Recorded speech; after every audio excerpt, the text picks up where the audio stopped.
Bueno, como dijimos entonces, el tema de hoy, lo que elegimos para discutir fue el TAP versus Liechtenstein en la residencia. ¿En qué estamos? Tomando en cuenta como motivación para hacer esta presentación, en realidad, justificación más que nada, en realidad es como sabemos todos, la cirugía de la hernia inguinal es una de las cirugías más comunes en nuestro medio y a nivel mundial, con más de 20 millones de procedimientos en el mundo en el año. Sabemos también que desde 1990 la reparación inguinal laparoscópica ha ganado cada vez más aceptación debido a sus múltiples ventajas, como ya sabemos, pero bueno, también sabemos que a pesar de esto es un procedimiento que requiere, que en realidad es más demandante desde el punto de vista técnico que el clásico Liechtenstein, y por lo tanto requiere una curva de aprendizaje mayor. Por otro lado, la resolución de la patología parietal ha aumentado en cuanto a su complejidad y casos más complejos, y por lo tanto esto ha requerido que la resolución quirúrgica sea cada vez más específica en cada paciente. Y por lo tanto sigue asociado a lo que venimos hablando previamente de la necesidad de una curva de aprendizaje mayor, por ejemplo. Esto ha llevado a que el número de procedimientos de que en realidad el aumento de la complejidad de estos procedimientos y de los casos clínicos, y que en realidad se demanda una mejor resolución parietal para poder brindarle a cada paciente, lo que se ha planteado es que capaz que asociado a esto, el número de procedimientos realizados por los residentes sobre todo no parece ser el adecuado. Entonces esto es lo que nos lleva a plantearnos que en realidad es si la situación no es, cuál es, en cómo estamos parados y cuál es la situación actual de los residentes de cirugía en Uruguay. Y bueno, y para esto realizamos una encuesta, hicimos una revisión bibliográfica del tema, como para describir si al término del R4 cumplimos con los requisitos internacionales para la práctica sin supervisión de técnicas como el TAP y el Liechtenstein. Como dije previamente, la reparación de la hernia inguinal, que es lo que nos vamos a basar en esta presentación, es de las técnicas más comunes, de las prácticas más comunes en la práctica quirúrgica, sabiendo que en realidad son procedimientos que son exitosos en la mayoría de los casos. Pero a pesar de esto y a pesar de las distintas avances en las técnicas y las nuevas técnicas que han surgido, aún así hay un alto índice de recurrencias que llegan hasta el 15% de los casos.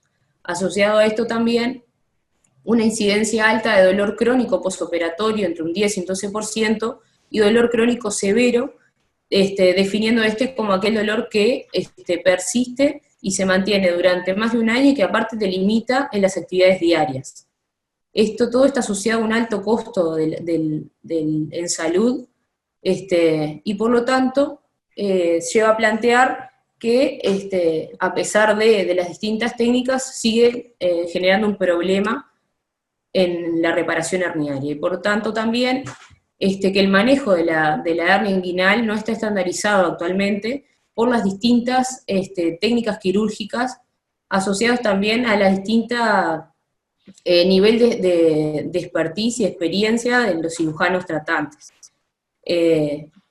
Y por lo tanto, de esto surge un grupo de cirujanos, en realidad de colaboradores de los distintos centros especializados en hernia a nivel mundial, sobre todo los centros europeos, y plantean unas guías que es del grupo se llama Hernia Search, que capaz que la mayoría está familiarizado, que son este grupo de colaboradores que lo que plantean es que pueden mejorar el nivel de recurrencias y el nivel de complicaciones si se estandarizan las distintas técnicas. Y para esto arman estas guías, que son las guías de este grupo del Hernia Search, que se publicaron en el 2018. Y a partir de esta nosotros basamos la revisión bibliográfica que hicimos en gran parte de estas guías. Como para simplemente mencionar de la evolución que ha tenido la reparación herniaria, inicialmente las primeras reparaciones herniarias que se hicieron fueron herniorrafias en el siglo XVI, que se basaban sobre todo en la aproximación de componentes musculares y faciales. Ya en la década de los 60 se introdujo el material protésico y estaba indicado sobre todo en pacientes añosos y con recidivas herniarias. Posteriormente, en la década de los 80, se empezaron con los primeros reportes de la literatura sobre las primeras técnicas mini-invasivas, y ahí surgen los primeros reportes de procedimientos como el TAP y el TEP. Actualmente, a pesar de todo, siguen siendo el Liechtenstein la técnica más usada globalmente, pero sobre todo basado en los distintos recursos materiales que hay con una gran variabilidad en los distintos países a lo largo del mundo. Habiendo países con bajos recursos que utilizan, incluso tienen un índice de uso de malla de 0 a 5%, y en países con muy altos recursos, un 95%. Y lo mismo para la reparación laparoscópica, dependiendo de los recursos de cada país, de un 0 a un 55%, viendo así la gran variabilidad. Y por lo tanto, esto asociado a lo que veníamos hablando de las distintas técnicas y lo no estandarizado que está el tratamiento y el manejo de las hernias. En cuanto a las indicaciones, sabemos que 1/3 de los pacientes son asintomáticos. Y lo que se ha planteado es que en realidad se vio que hasta recientemente la indicación de cirugía se estaba dado para tanto los pacientes asintomáticos como los pacientes sintomáticos, independientemente de los síntomas, valga la redundancia. Esto en realidad se tomaba en cuenta sobre todo por la presencia de complicaciones. Pero, y tomaban en cuenta además que lo que se planteaba, que la cirugía era un tratamiento seguro, efectivo, y tenía una menor morbilidad en todos los pacientes. Pero por otro lado, en realidad, no se pudo nunca como lograr llegar a un número, un índice real de cuáles eran las complicaciones en estos pacientes. Por lo tanto, de acá surge la posibilidad de que existiera un sobretratamiento quirúrgico en aquellos pacientes asintomáticos, y surge lo que se conoce como watchful waiting, que hay distintos trabajos presentados sobre esto, y lo que se ve es que, por ejemplo, el índice de dolor posoperatorio sigue siendo incluso mayor que el dolor preoperatorio. Entonces, como que estaría justificado no tratar quirúrgicamente o mantener una conducta expectante en aquellos pacientes asintomáticos. No así en los pacientes sintomáticos, en los que no se ha podido determinar si realmente es seguro. Como dije, han surgido diferentes trabajos que apoyan el manejo de la conducta expectante en los pacientes asintomáticos. En cuanto a los aspectos técnicos, como ya dije, no existe una única técnica estándar. Lo que sí está prácticamente estandarizado, por lo menos lo que hace la mayoría de los centros, es la utilización de la malla. Es difícil de comparar en realidad, porque son técnicas, tanto el TAP como el Liechtenstein, que son realizados de forma no estandarizada por distintos cirujanos que en realidad no tienen todos el mismo nivel de expertise y de destreza. Los trabajos que sí se han logrado comparar es que en realidad toman en cuenta los mejores resultados del Liechtenstein versus los mejores resultados del TAP. Y cuando se han comparado estos, lo que se vio es que existen pocas diferencias entre unos y otros. De todos modos, el Liechtenstein sigue siendo la primera opción en la mayoría de los casos. Lo que sí se ha notado diferencia es en cuanto a dolor crónico y el tiempo de recuperación postoperatoria mejorados por el TAP. Entonces, en cuanto a la colocación de la malla, y esto basándonos en las recomendaciones de las guías del Hernia Search, lo que se plantea es recomendaciones en cuanto a cuál es la mejor forma de fijación de la malla en el abordaje abierto como en el TAP. En cuanto al abordaje abierto, lo que recomiendan es que en el Liechtenstein en realidad no se use otro tipo de implante a no ser la malla plana como se usa clásicamente. Que en realidad no hay diferencias estadísticamente significativas en cuanto a recurrencia o dolor crónico, en cuanto a la utilidad de los plugs, del Prolene Hernia System y de la malla plana del Liechtenstein. En cuanto a las mallas de autoagarre, no hay ningún beneficio, excepto que llevan un menor tiempo operatorio y que tampoco es tanta la diferencia. Los plugs no se recomiendan, en realidad por un excesivo material y por necesidad de abordaje anterior y posterior, aparte generan un costo adicional. Y bueno, como dije, no hay diferencias en cuanto a la recurrencia ni al índice de infección del sitio quirúrgico. En cuanto a la forma de fijación de la malla en el TAP, tampoco hay diferencias significativas en la fijación o no fijación con los endotacers en el riesgo, tomando en cuenta la recurrencia, sabiendo que actualmente hay una tendencia cada vez a utilizar menor cantidad de endotacers para la fijación. Lo que sí se recomienda es fijar la malla en las hernias inguinales directas grandes, esto sí estaría asociado a una menor recurrencia, y tampoco hay diferencias en cuanto a los resultados de dolor crónico, tanto si se fija como si no se fija la malla. Sí hay un mayor dolor crónico demostrado cuando se utilizan los tacers en comparación con los sellantes o las colas, si bien el nivel de evidencia es débil.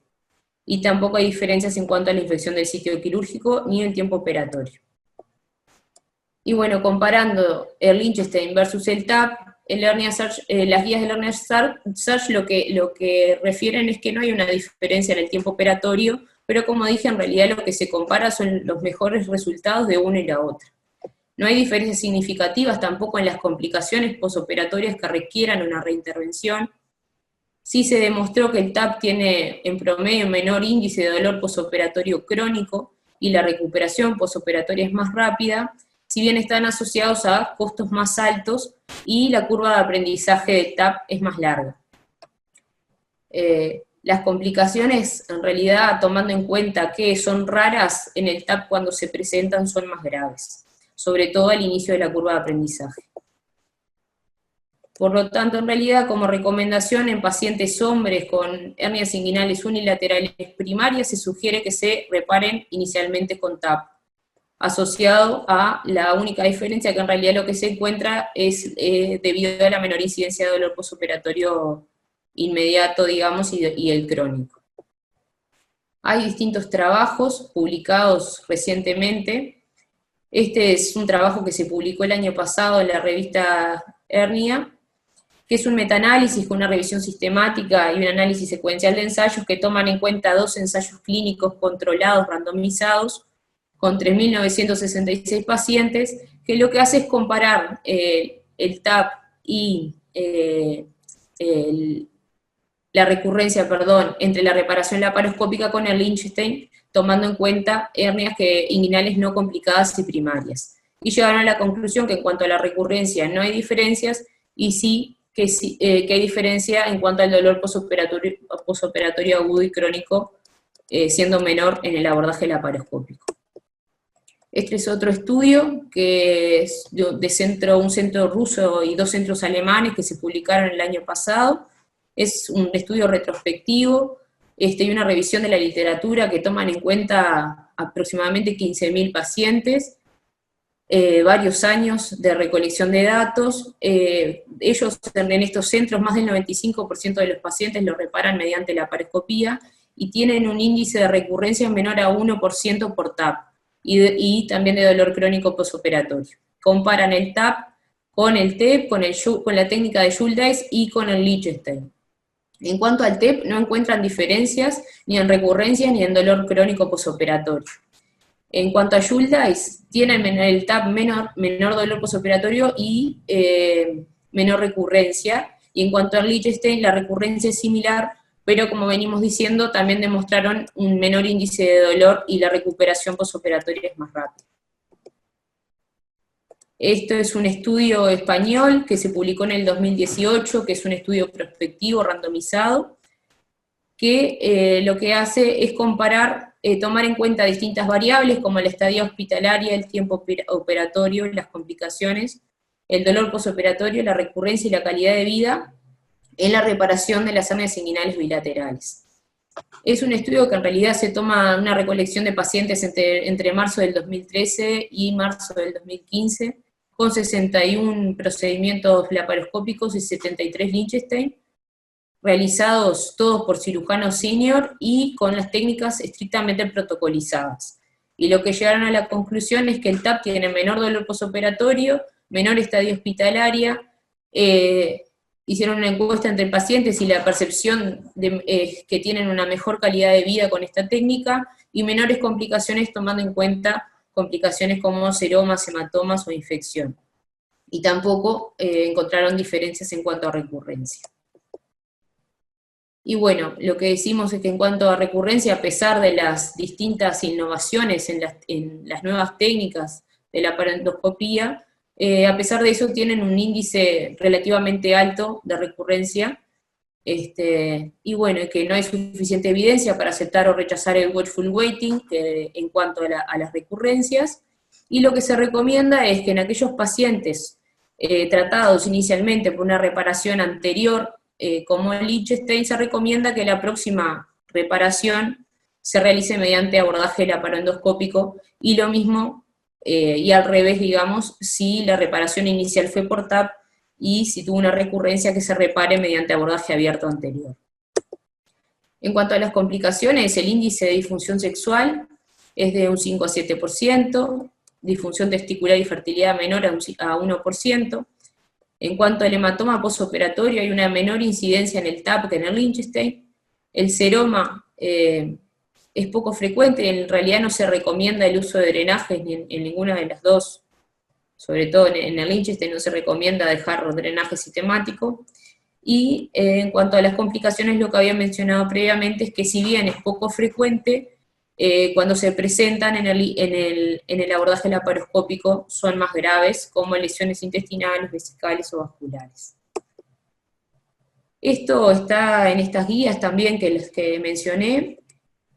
Lo que se recomienda es que es como que fuera, como que retomar actividades entre los 3 y 5 días posoperatorios en todas aquellas hernias inguinales primarias que se operaron no complicadas.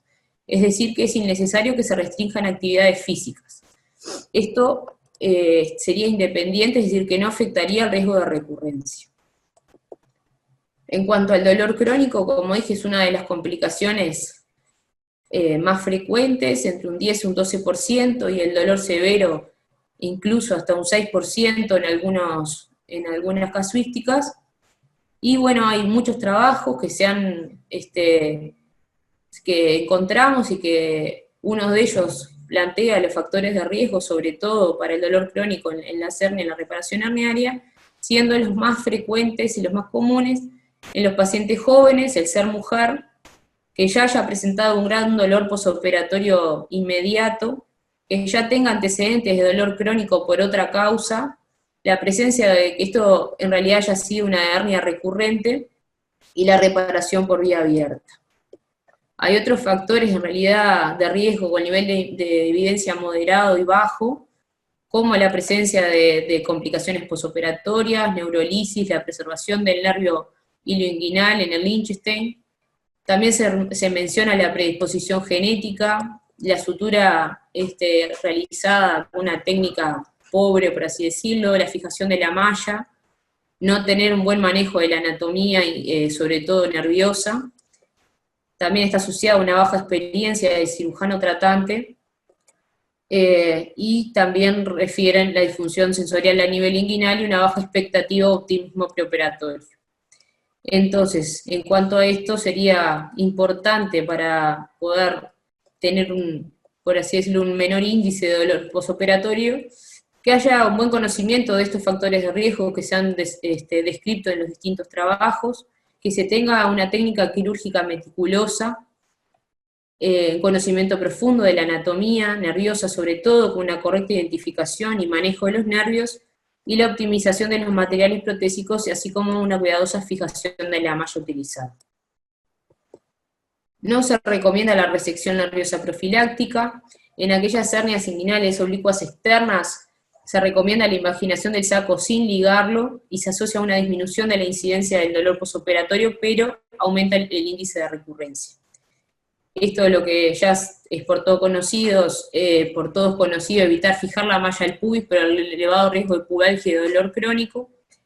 El uso de lidocaína en realidad no se demostró un beneficio, y en realidad lo otro es que no hay un nivel de evidencia suficiente que apoye que la remoción de la malla sin resección nerviosa pueda resolver el dolor crónico en los pacientes que sufren del mismo. En cuanto a la curva de aprendizaje, estos son algunas definiciones nada más, tomando en cuenta que la curva de aprendizaje se toma en cuenta como el tiempo y el esfuerzo que lleva para adquirir determinada habilidad. Y bueno, en cuanto a ambos procedimientos, lo que refieren es que en cuanto a la reparación por vía anterior abierto, hay un mayor índice de recurrencia en aquellos aprendices no supervisados que tengan menos de 60 procedimientos realizados o menos de 3 años de experiencia. Que no hay una diferencia de complicaciones en los procedimientos realizados por cirujanos experimentados o residentes supervisados, independientemente de cuántos años lleven de entrenamiento, si bien sí está asociado a un mayor tiempo operatorio. La curva de aprendizaje entre el TAP y el TEP es similar. Lo que sí es que requiere más procedimientos, mayor número de procedimientos por vía laparoendoscópica que por la vía abierta. Y bueno, lo que ya esto es bastante de sentido común es que los aprendices deberían ser supervisados hasta alcanzar un nivel de destreza para poder realizar los procedimientos de forma segura. Fuimos a buscar en nuestro país en qué estábamos en cuanto a, sobre todo a los procedimientos laparoscópicos. Encontramos algunos datos de casuística publicada, presentados en algunos congresos en los últimos años y en centros que tienen un número, o que en realidad realizan el procedimiento laparoscópico. Uno de ellos es este trabajo del grupo del doctor Cubas del Hospital de Clínicas, que fue un estudio que se presentó en el Congreso Uruguayo de Cirugía el año pasado. Es un estudio prospectivo aleatorizado que tomaron en cuenta pacientes desde mayo del 2015 hasta mayo del año pasado, con un N de 80, 40 hernioplasties realizadas por laparoscopía y 40 por Lichtenstein, y el objetivo era valorar la factibilidad de la técnica laparoscópica y el dolor posoperatorio en los pacientes con hernias inguinales primarias unilaterales operados en 2 centros universitarios.